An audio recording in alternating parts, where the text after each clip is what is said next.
Sunana Umar Audu, ni dan jarida ne da jaridan Daily Nigeria online kenan. Ni na yi binciken da ya bankalo yadda wasu 'yan Najeriya ke zuwa kasashen Kwatano da Togo su siyo digiri cikin watanni kalilan, a wasu lokutan cikin wata 6, wasu wata 1 ko watanni 2. Da na fara binciken nan, manufata shine na ga abubuwan nan an daina su, because ba mana adalci mu da muka yi karatu a gida, kuma wahala muka sha ga asu strike, ga tsanantawan malaman jami'o'i, ga dai wasu abubuwa, ga kalubale da yawa, ga karin kudaden jami'o'in. So matsalolin da suna da yawa, so mun ga kamar ana cuta mana da yawa ne. So manufa na shine na ga abin nan ya daina, kuma wannan matakin da gwamnati ta yi announcing, Allah ya sa ba wai faɗa kai suke ba, za a faɗa a cika. A lokacin da aka haɗa ni da wannan dilalin, so sai na kira shi, sai tambaye ni wani matakin digirin nake so, first class ne ko 2-1 ne ko second class lower. Sai na ce ina son second class upper a mass communication, wato fannin karatun jarida kenan. So abinda kuma yasa na zaɓi wannan course din, dan ina ta tsoro nan gaba kila idan zan je NYC za su zo min da wani jarabawa wanda ba san iya tsallakawa ba. Amma tunda ina da ilimin jarida, so bari dai ya bani na mass communication. Sai kuma sai ce in bashi 390. na bada kuma cikin watanni 2 dai, watanni 2 bai, cikin sati 6 sai aka zo min da ita digirin garin Abuja.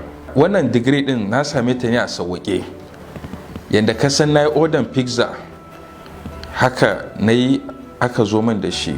Ba bani admission letter ba, takardar shaida wai makaranta, kuma ban taɓa shiga haji ba, ko online ko physical. Kawai dai abinda nake so na faɗa, kuma na bada kuɗi, kuma aka zo min da shi. So abin ya zo min da sauƙi sosai, kuma ko ƙasan ma ban taɓa zuwa ba, bakin boda ma ban je ba a lokacin da nake wannan binciken. Yanda aka yi na samu shiga hidimar ƙasa, gaskiya ba abu bane mai sauƙi. Wato duka binciken nan na yi shi ne tsawon shekara 1. To kuma abinda ma ya sa ya ɗauki wannan tsawon lokacin, saboda wannan NYSC ne, su suna da tsanani wurin tantance masu zuwa bautan ƙasa, especially ma wanda suka yi karatu ƙasashen waje, kuma particularly 'yan Kwatano da Togo. Don naji suna ta korafi cewa 'yan Kwatano da 'yan Togo na ba su matsala sosai. Saboda haka ma sai su sa muka rubuta jarabawa, takaddunmu aka ce mu zo da su, suka tantance. Amma a lokacin sai ban samu stamp na migration ba, bai cika ba. Stamp na migration da ke passport dina guda 1 ne, so suka ce don haka bai cika ba. So akwai alamun ban yi karatun kwarai ba, so suka hana ni. Na fara wannan June kenan, a watan Yuni na 2023, shekarar da ta shuɗe. To bayan haka, bayan na yi mission wannan, the next batch na sake komawa, still suka ƙi tantance ni, suka ce takarduna ba su cika ba.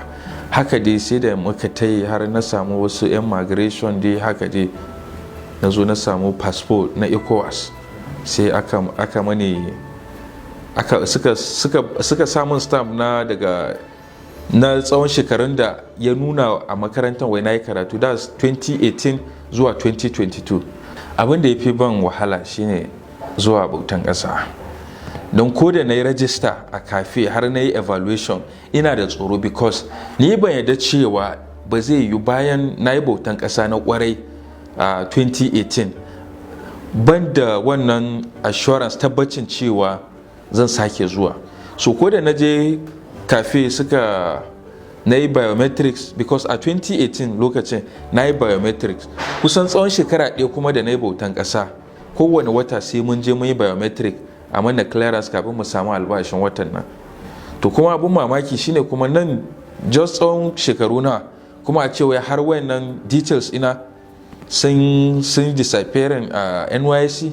So abin ya ban mamaki. So ko da zan je, har da ma na gama wayannan clearance din, ko da zan je camp, ina da tsoro na, a tunani na kila wayannan sun san me suke, suna jira na ne kawai sai na zo camp sai su cafke ni. Sai kuma Allah da ikonsa na shiga camp, na yi duk abubuwan da zan yi, na yi kwanaki 8 sai na zo na nema izinin barin camp din sai na fita kenan. To yanzu maganan binciken kwakwaf ai kamar ma yanzu aka fara.